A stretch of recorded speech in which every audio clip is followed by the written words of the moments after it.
14 sekolah di Kota Jambi menjadi sasaran tahap awal program makan bergizi gratis.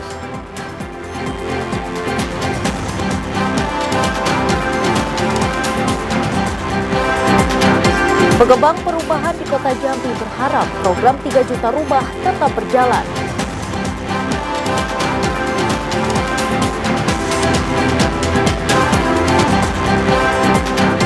Sengketa Pilkada Bungo berlanjut ke tahap pembuktian.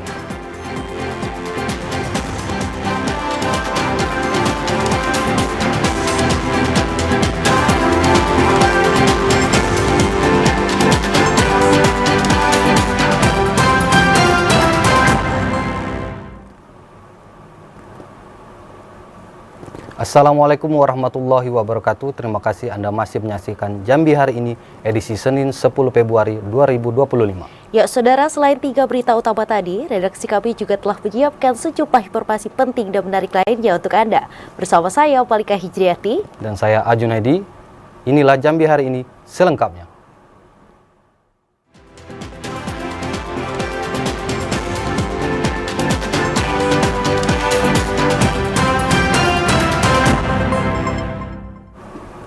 Mengawali informasi Jambi hari ini, saudara, program nasional makan bergizi gratis akan dilaksanakan di Provinsi Jambi pada 17 Februari mendatang. Sebanyak 14 sekolah menjadi sasaran program pada tahap awal pelaksanaan program MBG. Program pemberian makan bergizi gratis di Kota Jambi secara resmi dilaksanakan secara bertahap mulai 17 Februari 2025. Tahap awal program ini akan menyasar peserta didik di 2 titik atau lokasi yang tersebar di 14 sekolah di Kota Jambi. Sebanyak 3.408 peserta didik dari tingkat PAUD, TK, SD, SMP, hingga SMA akan menjadi target awal penerima manfaat dari program prioritas utama Presiden Prabowo Subianto ini. 14 sekolah tersebut yakni TK Al-Aqsa, TK dan Playgroup Al-Fatih Kids, TK Al-Hidayah, TK Islam Al-Amal, TK dan PAUD Andur, SD Negeri 131, SD Negeri 66, SD Negeri 201, SD Negeri 198, SD Negeri 87, Miss Nurul, SMP Negeri 17, SMP Islam Al-Fatih, dan SMA Negeri 10 Kota Jambi. Dari pertemuan yang kami lakukan ini, alhamdulillah bahwa proses pelaksanaan mulai dari belanja bahan masakan, memasak, dan kemudian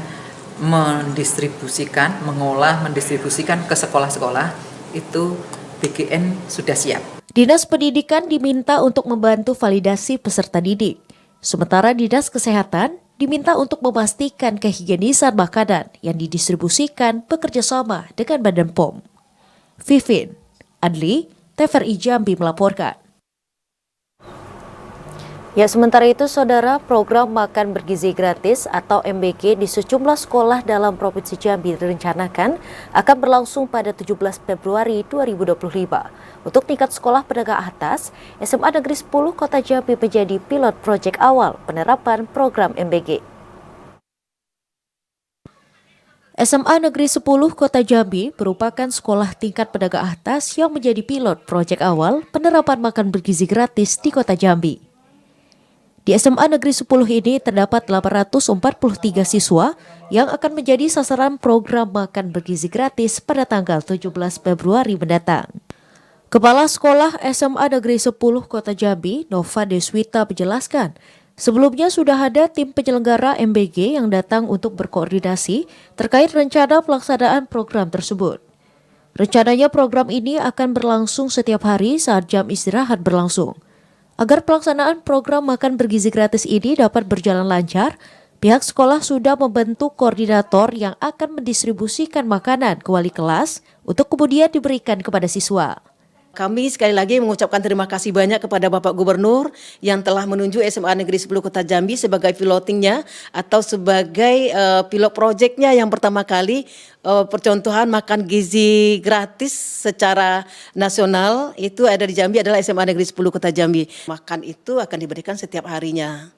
dengan bentuk box gitu ya, yang sudah sajikan dengan higienis mungkin yang dari badan penyelenggaranya. Kami akan memberikan koordinator itu kepada wali kelasnya masing-masing. Nanti wali kelasnya nanti akan mendistribusikan kepada anak didiknya masing-masing di kelas. Salah seorang siswa SMA Negeri 10 Kota Jambi, Givea Natali mengatakan, sangat antusias menyambut program makan bergizi gratis karena program ini dapat membantu para siswa menghemat pengeluaran untuk membeli makan siang dan juga membantu melengkapi kebutuhan gizi mereka. Makanan bergizi gratis itu kami juga antusias para pelajar karena kan uang yang biasa kami gunakan untuk membeli jajanan di luar ataupun di kantin itu bisa kami hemat untuk membeli kebutuhan kami seperti buku, pena, dan juga peralatan tulis lainnya. Dan juga gizi kami juga terjamin dengan adanya makan bergizi gratis ini. Selain dilaksanakan di SMA Negeri 10 Kota Jambi, program MBG juga akan berlangsung di sejumlah TK, SD, dan SMP dalam Kota Jambi. Diharapkan program MBG dapat tepat sasaran dan memberikan dampak positif bagi para siswa. Titi Adli, TVRI Jambi melaporkan. Pengembang perumahan berharap program 3 juta rumah tetap berjalan sesuai target, di tengah adanya efisiensi anggaran termasuk di Kementerian Perumahan dan Kawasan Permukiman. Pengembang perumahan di Kota Jambi harap-harap cemas efisiensi anggaran di Kementerian Perumahan dan Kawasan Permukiman akan berdampak terhadap penyediaan program 3 juta rumah. Salah seorang pengembang yang menyediakan rumah subsidi pemerintah di Kota Jambi, Ramzil Huda, mengatakan setiap daerah diberikan alokasi kuota yang disesuaikan dengan anggaran yang berasal dari pemerintah pusat. Untuk tahun 2025 ini, kuota rumah subsidi atau fasilitas likuiditas pembiayaan perumahan secara nasional berjumlah 220.000 unit. Ramzil berharap efisiensi anggaran tidak berdampak pada pengurangan kuota untuk program yang bertujuan menyediakan 3 juta unit hunian per tahun di pedesaan dan perkotaan. Kami berharap program 3 juta rumah dari pemerintah kita ini terus berjalan dengan baik sehingga kita dari developer tetap bisa menyediakan rumah murah untuk rakyat. Ramzil Huda juga mengatakan sejauh ini belum ada kendala yang terdampak terhadap penyediaan perumahan subsidi di Kota Jambi. Akad kredit tetap berjalan normal dan konsumen berpenghasilan rendah (MBR) tetap bisa mengakses rumah subsidi dengan fasilitas bunga ringan dan angsuran fixed price sesuai dengan yang ditetapkan oleh pemerintah. Diketahui salah satu kementerian yang terkena dampak efisiensi anggaran yaitu Kementerian Perumahan dan Kawasan Permukiman (PKP). Pagu awal Kementerian PKP tahun anggaran 2025 semula sebesar 5,274 triliun rupiah, setelah efisiensi menjadi 1,613 triliun rupiah. Ade, TVRI Jambi melaporkan. Ya, Saudara, Badan Pusat Statistik Provinsi Jambi tengah mematangkan proses padupadan data untuk menentukan masyarakat berpenghasilan rendah. Data ini nantinya akan direkomendasikan sebagai penerimaan manfaat program bantuan perumahan dari pemerintah.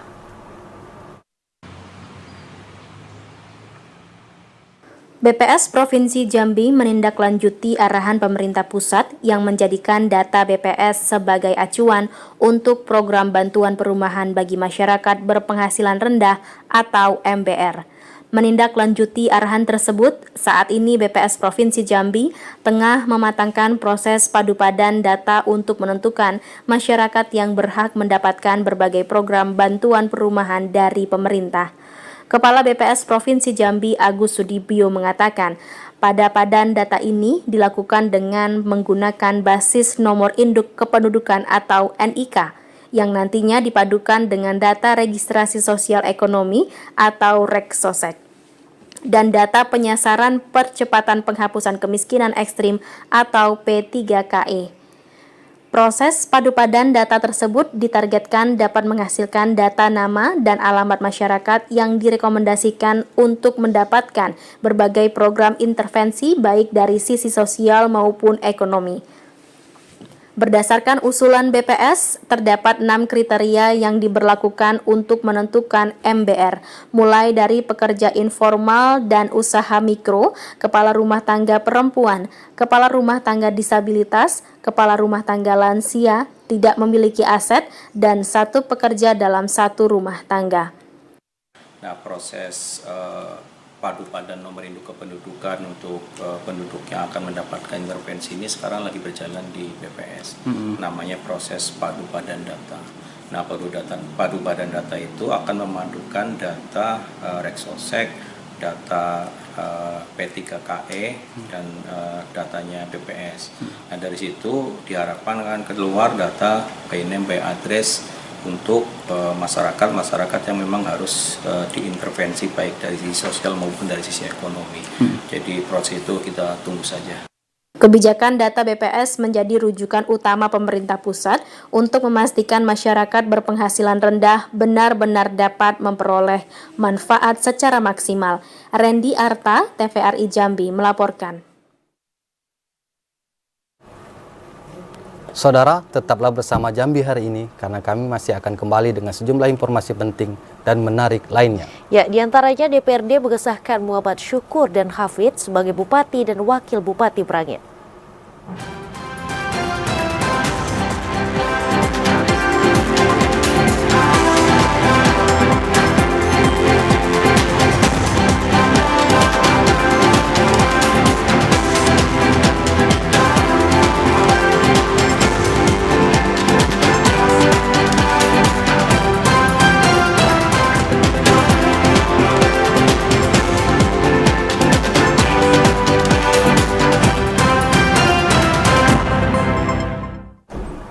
Terima kasih Anda masih bersama kami di Jambi hari ini. Dewan telah mengesahkan M. Syukur dan Abdul Hafid sebagai Bupati dan Wakil Bupati Merangin terpilih periode 2025-2030 melalui rapat paripurna. Setelah disahkan Bupati dan Wakil Bupati terpilih akan dilantik secara serentak bersamaan dengan kepala daerah lainnya pada tanggal 20 Februari 2025. Dewan Perwakilan Rakyat Daerah DPRD Kabupaten Merangin mengesahkan M. Syukur dan Abdul Hafid sebagai Bupati dan Wakil Bupati Merangin terpilih periode 2025-2030. Pengesahan dilakukan melalui rapat paripurna pada tanggal 9 Februari malam, setelah penetapan yang dilakukan Komisi Pemilihan Umum. Ketua DPRD Kabupaten Merangin Muhammad Rivaldi menyampaikan hasil rapat ini langsung diserahkan ke pemerintah Provinsi Jambi untuk dilanjutkan pada Kementerian Dalam Negeri. Setelah itu Bupati dan Wakil Bupati akan dilantik secara serentak bersamaan dengan kepala daerah lainnya pada tanggal 20 Februari 2025. Semangat untuk membangun Kabupaten Merangin dan juga lebih memperhatikan rakyat-rakyat kecil. Bersama kami juga kami siap bersinergi bersama Bupati Merangin untuk menolong rakyat-rakyat di Kabupaten Merangin ini. Wakil Bupati Merangin terpilih Abdul Hafid mengucapkan terima kasih atas pengesahan Bupati dan Wakil Bupati dalam rapat paripurna ini. Hafid juga menyampaikan pihaknya akan mewujudkan visi dan misinya dalam membangun Kabupaten Merangin dengan menyesuaikan kebijakan pemerintah pusat terkait rasionalisasi anggaran. Dengan terpilihnya Syukur Hafid, kemudian sudah disahkan oleh DPRD menjadi visi misi daerah Kabupaten Merangin. Insya Allah ini akan kita laksanakan dengan secepatnya dan sebaik-baiknya. Tentu juga ini dengan kondisi keuangan pusat yang saat ini masih dalam perhitungan-perhitungan, dan juga ini tentunya kita juga menunggu dari hasil pusat untuk kegiatan pembangunan yang akan datang. Rapat yang dipimpin Ketua DPRD Kabupaten Merangin ini dihadiri Wakil Bupati Merangin terpilih Abdul Hafid. Sementara Bupati terpilih M. Syukur tidak hadir karena masih di Jakarta. Selain itu, pengesahan juga dihadiri penjabat Bupati Merangin Jang Cik Moza, 27 anggota Dewan, beberapa kepala OPD, dan Ketua KPU Merangin Albert Risman. Sebelumnya, M. Syukur dan Hafid meraih suara 100.413 suara, mengungguli pasangan Nalim dan Nilwan Yahya yang memperoleh 96.605 suara. Hasil pemilu di Kabupaten Merangin ini digugat ke Mahkamah Konstitusi oleh pasangan calon Nalim dan Nilwan Yahya. Namun gugatan ini ditolak Mahkamah Konstitusi karena tidak memenuhi syarat formil, sehingga KPU Kabupaten Merangin dapat melakukan penetapan bupati dan wakil bupati terpilih ini pada tanggal 6 Februari lalu. M. Sobar, TVRI Jambi melaporkan. Ya, sementara itu, Saudara, sengketa perselisihan hasil pemilihan umum kepala daerah atau PHPU Kabupaten Bogor berlanjut ke tahap pembuktian. Pihak pemohon memiliki peluang untuk membuktikan dugaan kecurangan yang mereka tuduhkan. Mahkamah Konstitusi resmi memutuskan sengketa perselisihan hasil pemilihan umum kepala daerah atau PHPU Kabupaten Bogor berlanjut ke tahap pembuktian. Keputusan ini diumumkan dalam sidang pledo MK yang dipimpin Hakim Sadli Isra, didampingi majelis hakim dan lainnya. Pada beberapa hari lalu dalam persidangan lanjutan, MK menetapkan aturan baru terkait jumlah saksi dan ahli yang boleh diajukan oleh masing-masing pihak. Namun saksi atau ahli maksimal hanya 4 orang dalam satu kali persidangan. Mereka tidak bisa bertahap, semuanya harus dihadirkan sekaligus. Selain itu, daftar saksi dan CV singkatnya termasuk pokok keterangan saksi atau ahli juga harus diserahkan ke MK paling lambat 1 hari sebelum sidang pemeriksaan lanjutan. Dengan masuknya sengketa ke tahap pembuktian, pihak pemohon kini memiliki peluang lebih besar untuk membuktikan dugaan kecurangan yang mereka tuduhkan. Komisioner KPU Provinsi Jambi Suparmin mengatakan, sidang sengketa PHPU Pilkada Kabupaten Bungo akan digelar kembali pada Jumat 14 Februari 2025. Dengan agenda pembuktian, mendengarkan saksi atau ahli, memeriksa dan mengesahkan alat bukti tambahan. Sementara untuk pembacaan putusan ditolak atau dikabulkan oleh Mahkamah Konstitusi, dijadwalkan pada 24 Februari 2025 mendatang. Sebelumnya dari 6 kabupaten kota di Provinsi Jambi yang mengajukan gugatan sengketa pilkada di Mahkamah Konstitusi, 5 diantaranya dispisal atau tidak diterima, yakni Kabupaten Muaro Jambi, Kabupaten Sarolagun, Kabupaten Merangin, Kabupaten Kerinci, dan Kota Sungai Penuh. Sedangkan Kabupaten Bogor berlanjut ke tahap pembuktian. Andri Wijaya, TVRI Jambi melaporkan. Harga tandan buah segar sawit di Kabupaten Bungo mengalami kenaikan. Meski tidak signifikan, namun tetap membuat petani sawit girang. Harga tandan buah segar sawit di tingkat petani di Kabupaten Bungo hari ini mengalami kenaikan. Namun kenaikan harga tersebut masih sangat tipis. Petani sawit sekaligus pengepul Nelly mengatakan saat ini di Bungo harga tandan buah segar sawit di tingkat petani Rp2.600 hingga Rp2.700 per kilogram. Harga ini naik dibandingkan minggu sebelumnya yang hanya Rp2.500 per kilogram. Petani sawit berharap memasuki bulan Ramadan harga sawit di tingkat petani bisa mencapai Rp3.000 lebih. Kalau buah besar tuh 26, 27 lah. Kalau buah kecil tuh 2.000. Apa perbedaannya? Yang perbedaannya kalau kecil di pabrik tuh kan tuh tidak maunya yang besar. Yang buah apa? Kalau buah pasir kan memang tidak diambil. Karena kami kasihannya petani kan kami ambil juga. Itu berapa yang ambil per kilo? 2.000. 2.000. Kalau yang bagus sih berapa? Kalau sebesar itu kira 27. 27. Karena di pabrik harganya 3.000 atau 3.100 seberapa kan gelombang harga. Tidak menetap harganya. Meski tidak signifikan, namun petani sawit di Kabupaten Bungo menyambut baik kenaikan harga TBS tersebut, mengingat beberapa minggu sebelumnya harga TBS sempat berfluktuasi.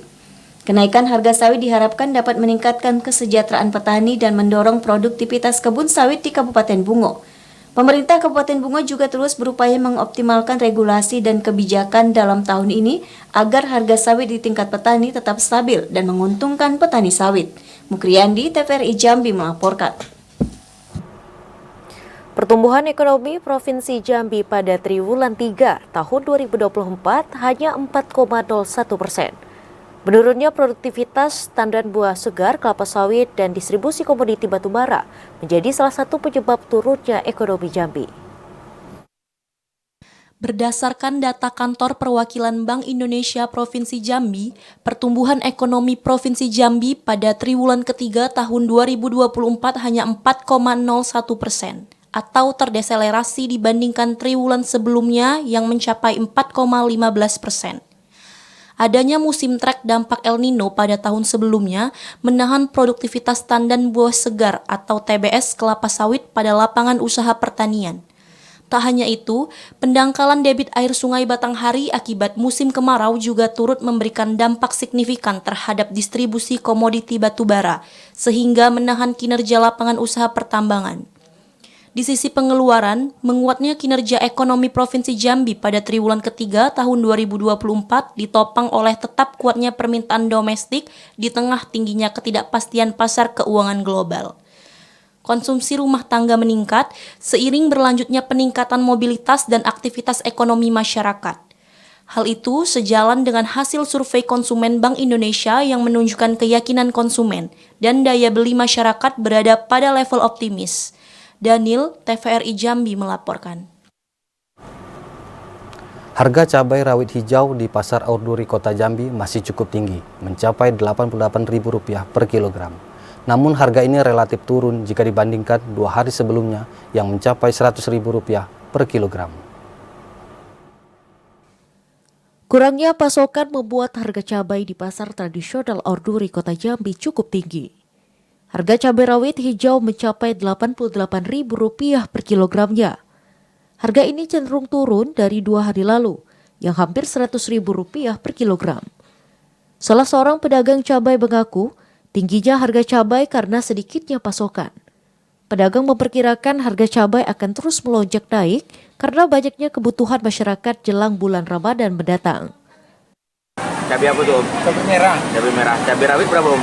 Cabai rawit 88. 88. Rawit hijau tuh, Om, ya? Ya? Rawit hijau. Iya, ini. Itu naik atau turun, Om? Turun lah. Turun dibandingkan di 2 hari yang lewat. Berapa kalau sebelumnya? Sebelumnya 90, 100. 90, 100 ya. Stok sudah mulai ada berarti? Kayaknya sudah mulai lancar dari luar kan. Tapi masih tinggi juga ya? Masih tinggi. Dinas Perindustrian dan Perdagangan Kota Jambi diminta segera aktif dalam menanggulangi harga cabai ini, sehingga daya beli masyarakat tetap stabil dan ekonomi tetap tumbuh. Joko, TVRI Jambi melaporkan. Saudara, tetaplah bersama Jambi hari ini karena kami masih akan kembali dengan sejumlah informasi penting dan menarik lainnya. Di antaranya 262 calon jemaah haji telah menyelesaikan pembuatan paspor.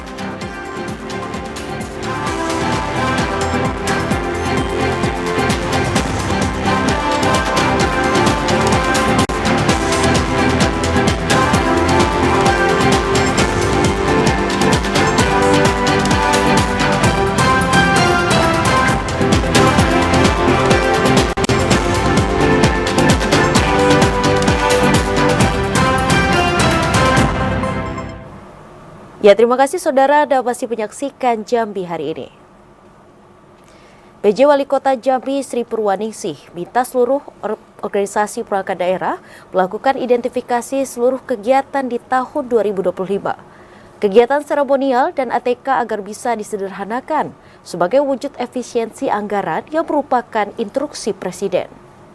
Penjabat Wali Kota Jambi Sri Purwaningsih minta seluruh organisasi perangkat daerah atau OPD melakukan identitas seluruh kegiatan di tahun 2025. Ini sebagai salah satu upaya efisiensi anggaran yang merupakan instruksi Presiden Prabowo Subianto. Selain perjalanan dinas, berbagai kegiatan seremonial atau webinar agar bisa disederhanakan kembali untuk penghematan, termasuk efisiensi belanja ATK agar tidak lagi berlebihan yang dapat membuat pemborosan dana pemerintah. Kemudian juga mengurangi pertemuan rapat secara langsung dengan para OPD maupun instansi terkait di gedung maupun hotel. Pertemuan bisa dilakukan secara virtual yang dapat menghemat anggaran. Saya sampaikan juga bahwa kita perlu merubah model gaya bekerja kita. Kalau selama ini kita ngundang rapat itu harus kumpul dalam satu ruangan, ada malah bahkan di hotel gitu ya, ada transport, ada makan minum dan seterusnya. Nah sekarang kita sudah harus mulai efisiensikan dengan merubah model gaya kita dengan cara virtual meeting ya. Zoom meeting harus kita masifkan di saat ini. Efisiensi anggaran tersebut merupakan instruksi langsung dari Presiden Prabowo Subianto. Meski demikian, diharapkan kinerja pemerintah untuk masyarakat tetap optimal. Joko, TVRI Jambi melaporkan. Kantor Imigrasi Kelas 1 TPI Jambi telah memberikan pelayanan pembuatan paspor kepada 262 calon jemaah haji. Sementara untuk calon jemaah haji penyandang disabilitas dan lansia akan diberikan pelayanan khusus. Jelang pemberangkatan calon jemaah haji ke Tanah Suci yang dijadwalkan pada bulan Mei mendatang, Kantor Imigrasi Kelas 1 TPI Jambi bersama Kantor Kementerian Agama Provinsi Jambi hingga saat ini masih terus memberikan pelayanan maksimal kepada para calon jemaah haji dalam pembuatan paspor. Kasih Lalu Lintas Keimigrasian Kantor Imigrasi Kelas 1 TPI Jambi, Ruli Sandi Kusuma mengatakan, hingga saat ini belum ada peningkatan signifikan terkait pengajuan pembuatan paspor bagi para calon jemaah haji. Meski belum mengalami peningkatan, namun petugas imigrasi telah memberikan pelayanan pembuatan paspor bagi calon jemaah haji sebanyak 262 orang dari 3 kabupaten yakni Tebo, Batanghari, dan Kabupaten Sarolangun. Terima kasih untuk pelayanan paspor di Kantor Imigrasi Jambi. Masih stabil, belum ada peningkatan.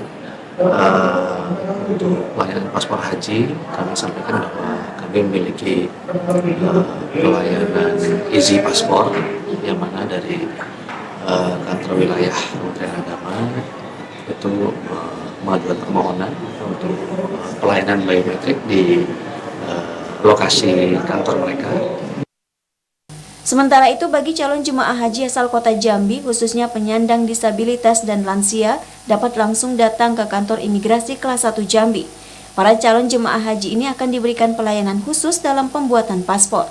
Ashar, TVRI Jambi melaporkan. Ya saudara, 64 peserta dari kabupaten kota di Provinsi Jambi mengikuti Lomba Dai Cilik di TVRI Stasiun Jambi. Program Dai Cilik ini akan disiarkan selama bulan Ramadan di TVRI Jambi. Lomba Dai Cilik yang diselenggarakan di TVRI Stasiun Jambi diikuti 64 peserta dari berbagai kabupaten, kota di Provinsi Jambi. Selain memberikan motivasi bagi anak untuk mendalami ilmu agama dan menyampaikan pesan-pesan kebaikan sesuai dengan ajaran Islam, kegiatan ini juga untuk mencari bibit-bibit dai-daiyah di Provinsi Jambi. Para peserta tampil memukau dengan ceramah yang penuh semangat dan pemahaman yang mendalam tentang ajaran Islam. Mereka mampu menyampaikan pesan moral dengan cara yang mudah dimengerti. Kepala TVRI Stasiun Jambi, Herli Marjoni mengatakan, kegiatan ini terselenggara atas kerjasama TVRI Stasiun Jambi dengan Basnas Provinsi Jambi, Kanwil Kemenak Provinsi Jambi, dan Bank Syariah Indonesia. Acara Dai Cilik akan ditayangkan selama bulan Ramadan. Acara ini terselenggara bukan karena TVRI saja, tetapi karena kolaborasi kita semua. Ada Basnas, terutama dari Kanwil Kemenak, dari Bank Syariah Indonesia, dan Bapak Ibu Guru serta teman-teman di TVRI yang gigih memperjuangkan acara Lomba Dai Cilik ini dapat diselenggarakan di TVRI Stasiun Jambi. Ketua Basnas Provinsi Jambi, Hasan Basri, mengatakan acara Dai Cilik ini merupakan hasil kerja keras banyak pihak yang memiliki visi dan misi yang sama, yakni mencetak generasi muda yang tidak hanya pintar, tetapi juga memperjuangkan eksistensi bangsa dan negara. Basnas Provinsi Jambi ada program Jambi Takwa, pembinaan mental dan spiritual anak-anak bangsa dalam rangka cinta NKRI, cinta Pancasila, Undang-Undang Dasar 45 dan Bhinneka Tunggal Ika. Dai Cilik ini cikal bakal untuk mendakwahkan itu. Maka program TVRI dalam rangka Ramadan tahun 1446 Hijriah 2025 Masehi ini kita berikan support penuh dan kita berkolaborasi dengan Kementerian Agama Provinsi Jambi dan BSI Provinsi Jambi. Acara Dai Cilik ini diproduksi sebanyak 19 episode. 13 episode penyisihan pertama, 15 episode semifinal, dan 1 episode final. Dai Cilik ini diharapkan dapat memberikan tayangan yang mencerdaskan dan menumbuhkan sikap semangat. berlomba dalam kebaikan sesuai dengan tuntutan Al-Quran dan hadis. Iwan Henry, TVRI Jambi melaporkan. Pendidikan agama menjadi pondasi utama dalam membentuk karakter anak sejak dini. Dengan bimbingan yang tepat, anak-anak tumbuh menjadi pribadi yang berakhlak mulia hingga mampu menjadi dai di usia belia. Di tengah perkembangan zaman dan kemajuan teknologi yang semakin pesat, tantangan dalam mendidik anak dengan nilai-nilai agama semakin besar. Oleh karena itu, peran orang tua menjadi sangat penting dalam membimbing anak agar tetap berada di jalur yang benar dan tidak mudah terpengaruh oleh hal-hal negatif. Salah satu contoh inspiratif adalah Sabila Fitri Ramadhani, seorang anak yang telah aktif berdakwah sebagai dai cilik di berbagai acara keagamaan di Kota Jambi. Sejak kecil, orang tuanya Siti Aisyah sudah membiasakan Sabila untuk menerapkan ilmu agama dalam kehidupan sehari-hari. Siti Aisyah mengatakan, orang tua memiliki peran penting dalam mengajarkan ilmu agama kepada anak sejak dini. Pemahaman agama yang kuat tidak hanya membekali mereka dengan ilmu keislaman, tetapi juga mengajarkan nilai-nilai seperti kejujuran, disiplin, dan tanggung jawab dalam kehidupan sehari-hari. Menurut saya, ilmu agama itu perlu sangat ditanam kepada anak, sangat-sangat penting karena itulah yang akan menjadi bekal mereka kelak sampai tua. Jadi memang dari dalam kandungan itu memang sudah kita ajarkan, sudah kita terapkan seperti itu. Sabila mengatakan bahwa keinginannya menjadi dai cilik berawal dari rasa ingin berbakti kepada orang tua serta menjadi anak yang soleha. Baginya berdakwah bukan hanya tentang menyampaikan ilmu agama kepada orang lain, tetapi juga sebagai cara untuk terus belajar dan memperbaiki diri. Selain itu, Sabila berharap semakin banyak anak-anak yang mau mengikuti jejaknya dalam berdakwah dan menyebarkan nilai-nilai Islam di lingkungan sekitar. Apa alasan kamu ingin menjadi dai? Supaya bisa menjadi anak yang berbakti dan menjadi anak yang soleha. Dengan menanamkan nilai-nilai agama kepada anak sejak dini, tidak hanya membentuk karakter anak yang baik, tetapi juga membuka jalan bagi mereka untuk menjadi generasi penerus yang menyebarkan ajaran Islam dengan penuh kecintaan. Viola, Iwan, TVRI Jambi melaporkan.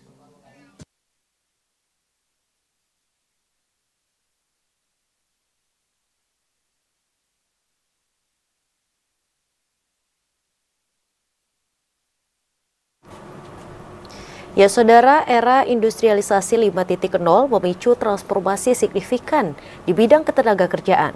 Pendampingan bagi disabilitas dengan peningkatan kreativitas mampu mendorong penyandang disabilitas dalam menghadapi dunia kerja.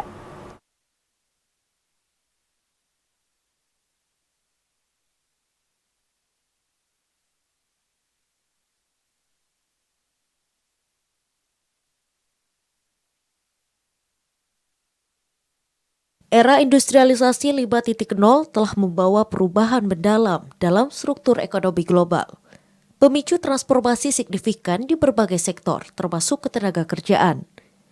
Dalam konteks ini, penting untuk memperhatikan hak-hak pekerja, termasuk penyandang disabilitas yang seringkali menghadapi tantangan dalam mengakses kesempatan kerja. Undang-Undang Nomor 8 Tahun 2016 tentang penyandang disabilitas telah memberikan landasan hukum yang kuat untuk memastikan perlindungan dan pemenuhan hak-hak penyandang disabilitas. Perlindungan dan jaminan hak tidak hanya diberikan kepada warga negara yang sehat jasmani dan rohani.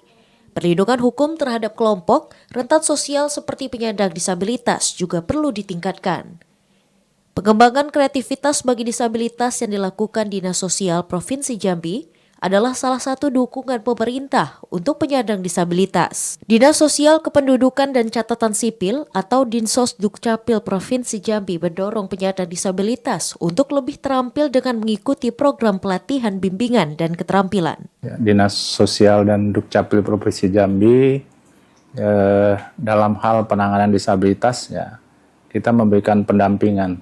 Yang pertama, kita melalui panti, kita ada 2, panti disabilitas mental yang ada di Talangbakun dan Dinas Sungai Buluh. Itu khusus untuk orang gangguan jiwa. Nah, terkait itu pendampingan kita melalui organisasi disabilitas yang ada di Provinsi Jambi. Pelatihan-pelatihan yang diberikan dalam program pendampingan pada bidang keterampilan, sehingga para penyandang disabilitas tidak hanya berdiam diri, namun dapat berwirausaha sehingga dapat meningkatkan perekonomiannya. Feni Da Vinci, Yazir, TVRI Jambi melaporkan. UMKM batik di Kabupaten Muaro Jambi saat ini tengah berkembang. Di tengah menjamurnya pelaku UMKM batik, para pegiat batik berharap pemerintah daerah dapat memperluas pangsa pasar. Industri UMKM di bidang fashion semakin berkembang di Kabupaten Muaro Jambi. Berdasarkan catatan Dinas Koperasi dan UMKM Muaro Jambi, pelaku UMKM bergerak di bidang fashion batik mencapai 1.633. Kondisi tersebut tentu membuat para pelaku UMKM batik harus lebih kreatif, baik dari menentukan corak batik maupun menyusun strategi pemasaran. Salah seorang pelaku UMKM batik, Anis, mengatakan dirinya harus menghabiskan waktu hingga 1 minggu untuk menyelesaikan satu baju batik tulis dengan corak yang beragam. Banyaknya pelaku UMKM batik membuat Anis kesulitan untuk memasarkan hasil karyanya. Lamanya waktu untuk menyelesaikan satu baju batik tak sebanding dengan pendapatan yang diperoleh. Anis mengaku dalam 1 bulan dirinya hanya memperoleh pendapatan sekitar 1 hingga 2 juta rupiah. 500-600, itu juga tergantung motif. Kalau motifnya banyak, agak sulit seperti ini mahal. Bisa itu harganya tinggi. Dari kalau motifnya sedikit, butuh ketelitian berarti. Kalau motifnya penuh, itu harganya bisa 800. Itu juga tergantung pewarnaan. Kalau pewarnaan alam itu lebih mahal, bisa 1 juta. Meski telah merambah ke dunia digital, namun Anis dan pedagang lainnya berharap adanya bantuan pemerintah daerah untuk turut membantu memasarkan produk-produk busana yang dihasilkan oleh para pengrajin. Azam Afnan, TVRI Jambi melaporkan. Pemerintah Kota Jambi menghimbau masyarakat untuk menjaga kesehatan lingkungan, karena pada puncak musim penghujan ini kerap menimbulkan berbagai macam penyakit, seperti flu, diare, penyakit kulit, dan DBD.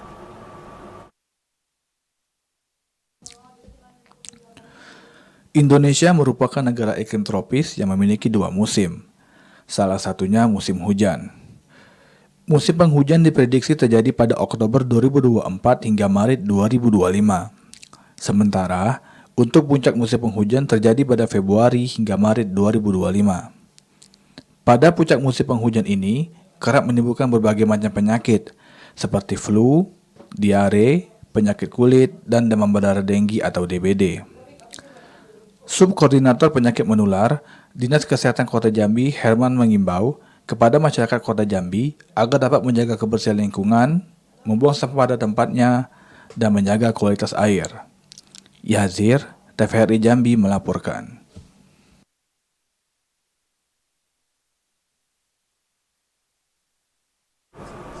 Demikian Jambi hari ini. Terima kasih atas perhatian dan kebersamaan Anda. Saya Ahmad Junaidi. Dan saya Malika Hijriati Dewi bersama kerabat kerja yang bertugas pamit undur diri. Wassalamualaikum warahmatullahi wabarakatuh dan sampai jumpa.